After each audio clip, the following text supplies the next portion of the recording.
Hello, welcome to Boss Fight TV. This is Kerrigan, and this is the first in a series of videos where I'll be bringing you some of my Master Level Zerg replays from the North American ladder.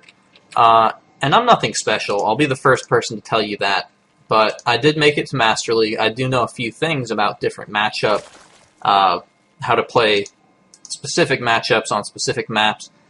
And so I'll just try to bring some of my experience and advice. You know, it might not be the most perfect thing ever, but it has worked for me, and maybe it can help you too. So, on a big map like Taldarim Altar against a Protoss player, I find that your early overlords are very useful for scouting out and defending against cheese. Even if you don't directly find a proxy 2-gate, I think it's useful to keep this first overlord around, because then let's say he sends out a really fast probe and he wants to 2-gate you. He'll get right about here and see your creep.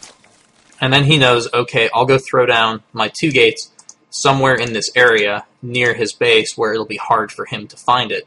But if you have this overlord here, you'll see a really suspiciously fast probe coming around looking for you. And if you're watching your minimap and you spot that probe, then you'll be aware that he's trying to cheese you. You can throw down a pool as fast as possible, and you can try to defend against the Zealot Rush. Now, the other kind of cheese that you need to worry about when you're going against a Protoss player is, of course, the Cannon Rush.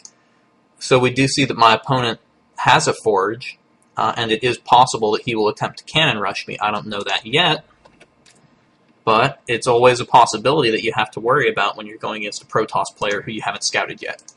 So I see this probe, and again, maybe this is not the most 100% efficient way to play, but I send this drone to chase the probe because I want to know where he's going. I want to know if he's throwing down a proxy pylon that I might need to worry about, if he's going to start throwing down cannons. And then here when I see the Forge, I actually pull some more drones in the hopes of perhaps killing him, or if he starts to throw down pylons, really just dealing with it immediately. I do have a spawning pool, and maybe these 4 drones are overkill to an extent, but I've lost enough games to cannon rushes. It's something I really like to protect against. So we do have this drone patrolling this area, and that's because when a Protoss player on this map throws down 3 pylons right here, that can basically kill you if they're able to then throw down a cannon. It's going to take you a long time and a lot of money to break it, while they can get their 2-base economy running. So I had a scout drone get in here, and I do like to use that first scout drone to kind of just patrol around and block off areas where they need to throw down crucial buildings to finish their wall off. I was busy talking about cannon rushing over here, how to kind of look out for it and defend against it, and I do like using this overlord to spot in case they try to throw down a sneaky little pylon on the edge of your natural for a cannon rush. That aside, I also like using scouting drones to walk over to the enemy base and then try to block off these buildings and just walk around a little bit.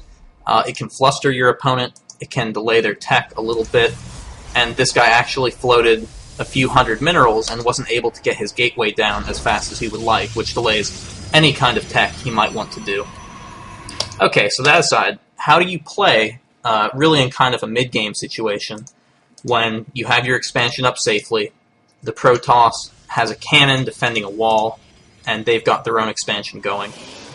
What do you do? And the answer is pretty simple. You drone. Good dog, good dog. You drone. You try to control the map with just a handful of zerglings. So I am making a few lings here just to go control these towers. Watch out in case maybe he's trying to do something tricky, or really just to know what's going on out on the map. I did kill his probe, because I had a few zerglings and a queen, so he really doesn't know what I'm doing. I might be doing a roachling all-in, or something similar to that, and he just doesn't know. So it's nice to keep your opponent in the dark when you can. But the point is, mid-game, Zerg vs Protoss, big map, they took a fast expansion, you need to pump out drones. Because when they take that expansion, it takes so many minerals to get all these buildings produced, and then to just chrono boost out probes from your nexuses to saturate the minerals in this Protoss set of bases. They really can't be aggressive. There's just nothing they can do. What are they going to do? Walk across the map with a Zealot and a Stalker? it's just not effective. You see it coming, you can produce enough Zerglings to kill it if they really commit to walking all the way across the map to your base. They just really can't pressure you for the first 7-8 minutes. And that's really about as much time as you need to get a lot of drones produced and to get a strong economy to keep up with their probe chrono boosting. So, if we look at my vision, I do have the Xel'Naga Towers, and you should try to control Xel'Naga Towers as a Zerg player. It's just nice to know what's going on in this big area around each tower. Are they moving out with probes? Are they throwing down a proxy pylon? Or possibly moving to throw down a proxy pylon? Do they have an army moving out? Do you spot an air unit crossing on the edge of one of these towers? They're just nice to hold. And Zerglings are so fast and really so efficient in small numbers against early game armies that your opponent might have. There's really no excuse not to hold those towers. Now, we do see that with this Zergling, I'm scouting the front of his base, and this is important. You want to scout the front to see if there are any clues as to what he has out here, what he's producing, and we do find a clue. The Zergling sees that his forge is producing an upgrade, and he was chrono boosting it. And that should make you worry, and it does make me throw down an evolution chamber and a roach warren, and start to get my own upgrade because I don't want to fall behind in the upgrade war. What he's trying to do here, it really seems like he's probably going to do a 6-gate all-in, and that should be what you think when you see someone rushing out upgrades around the 8 or 9 minute mark on 2 bases.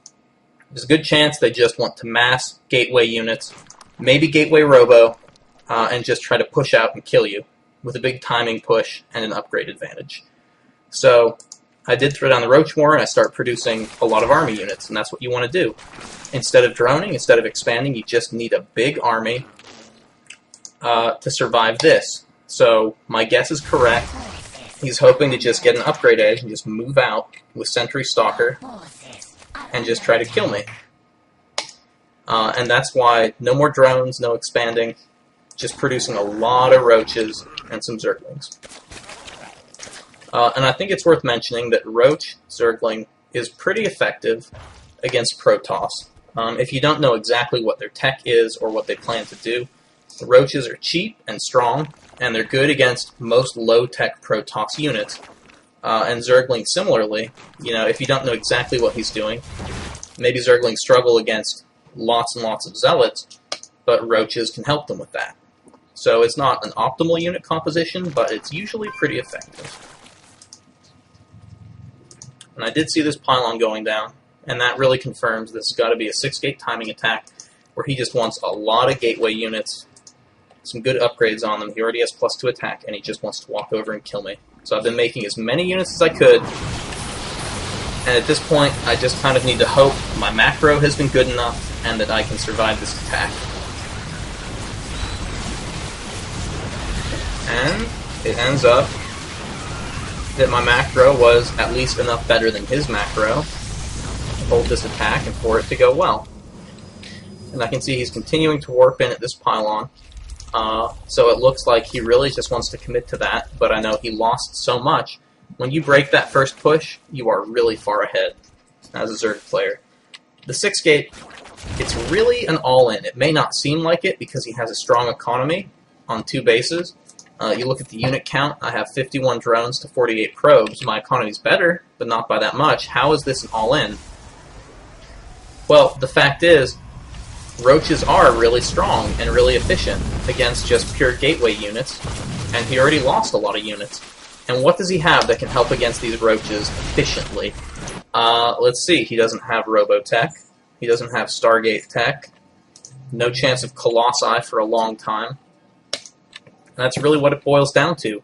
Roaches can be very, very efficient against almost any gateway army if he doesn't have enough force fields to deal with them. Even if he does, he'll run out of force fields.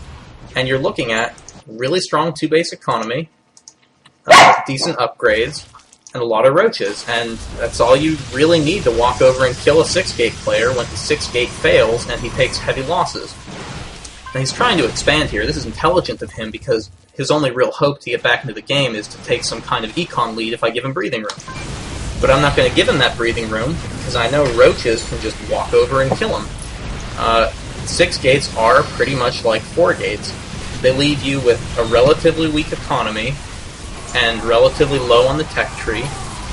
And if your opponent finds a way to take advantage of that and just apply a lot of pressure and kill you, there's not too much that a 6-gater can do.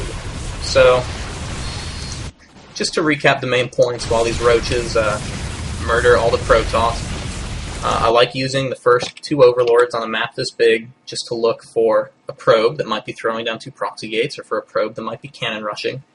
I like to use at least 1 drone to kind of look out for where that probe might be throwing down cannons. This map in particular, you need to look out for a triple pylon wall here, because that can just end the game if they're cannon rushing you and you don't have a drone patrolling to stop it. You know, and once they get their base up and running and you've realized that you're not being cheesed, you have a lot of time, probably a good 3 or 4 minutes after that, to just mass produce drones and try to get a strong economy. And past that point, control the map, look at the front, and try to determine if he's cheesing you or if you're going into a longer macro game. So, hopefully not too long-winded, hopefully someone found it helpful, and good luck holding off 6 gates on the ladder. Take care.